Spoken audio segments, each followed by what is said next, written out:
சம்பாதிக்க தெரிந்த பலருக்கு வாழத் தெரிவதில்லை. பணம் சொத்து சேர ஆரம்பித்த பின் அவற்றை நோக்கியே ஓடுகின்றனர். காரணம், சிறு வயதில் அவை தம்மிடம் இல்லாததால் பெற்ற அவமானங்கள்.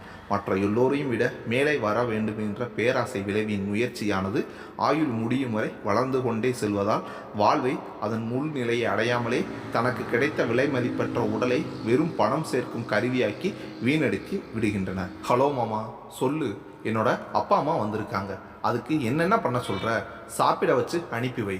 என்னங்க இப்படி சொல்கிறீங்க?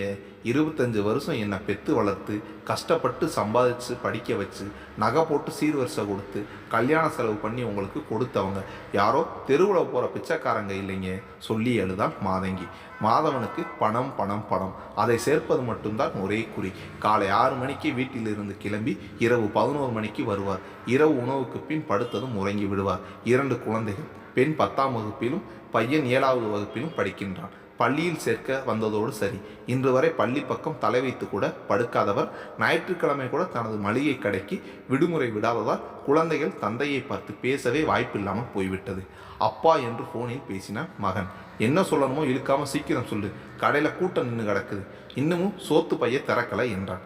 இன்னைக்கு எனக்கு பர்த்டேன்னு என்றான். சரி, சாயங்காலம் கடையில் கூட்டம் குறைஞ்சதும் கேக்கு கொடுத்து அனுப்புகிறேன், சாப்பிட்டு போட்டு தூங்கு. ஃபோனை வைத்துவிட்டு வியாபாரத்தை கவனித்தார். அந்த பையன் பிறந்த நாள்னு ஃபோனில் கூப்பிட்டு சொன்னானே, கேட்டதும் கேக்கு வாங்கிட்டு புறப்பட்டு வர முடியாதா என்றால் மனைவி. சோத்துக்கு உங்கள் அப்பனை அரிசி வாங்கி போடுவான், சோத்துக்காக தான் சம்பாதிக்கிறீங்களா என்று கேட்டவள் அழுதாள். உனக்கு என்ன தெரியும்? எனக்கு அப்புறம் கடை வச்சவன் இன்னைக்கு சொந்த பில்டிங் கட்டி போட்டான். அவனோட யோகம். மாமனார் இடம் வாங்கி கொடுத்துருக்காரு. நமக்கு தான் வந்து வாச்சிருக்கே. பொண்ணுக்கு ஃபோன் வேணுமா தினத்துக்கு 100 வாட்டி போட்டு முழிச்சாச்சா, குளிச்சாச்சா, சாப்பிட்டாச்சா, இன்னைக்கு கடை வருமானம் எவ்வளவுன்னு கேட்குற ஆளுங்க தான் எனக்கு கிடச்சிருக்காங்க. என்னோட விதி அப்படி. சலித்து கொண்ட கணவன் மாதவன் மீது கோபம் கொண்டாள் மாதங்கி. நானும் அந்த வெள்ளச்சோளந்தங்க கிட்ட அப்பவே சொன்னேன், வேலைக்கு போகிற பையனுக்கு கட்டி கொடுங்க, வாரத்தில் 2 நாள் லீவு கிடைக்கும்னு, நிம்மதியாக சந்தோஷமாக இருக்கலாம்னு. அதுங்க எங்கே கேட்டுதுங்க? உறவுக்காரங்க யோசனையை கேட்டுட்டு பையன் நல்லா பாட்டாளின்னு பணப்பிசாசுக்கு பிடிச்சி கட்டி வச்சு என்ற வாழ்க்கையவே கெடுத்து போட்டாங்கன்னு என்று தேம்பினார். உனக்கு என்ன குறை? இப்போ வீட்டில் சோத்துக்கு இல்லையா? அட போயா, நீயும் ஒன்ற சோறு. எப்போ பார்த்தாலும் சோறு சோறுன்னு பேசிக்கிட்டு. யார் வீட்டில் தான் சோறு இல்லாமல் பட்டினியில் கிடக்கிறாங்க? வாழ்க்கைங்கிறது நேரத்துக்கு சாப்பிட்றது மட்டும் இல்லை, அதுக்கும் மேலே. அதெல்லாம் உனக்கு எங்கே புரிய போகுது?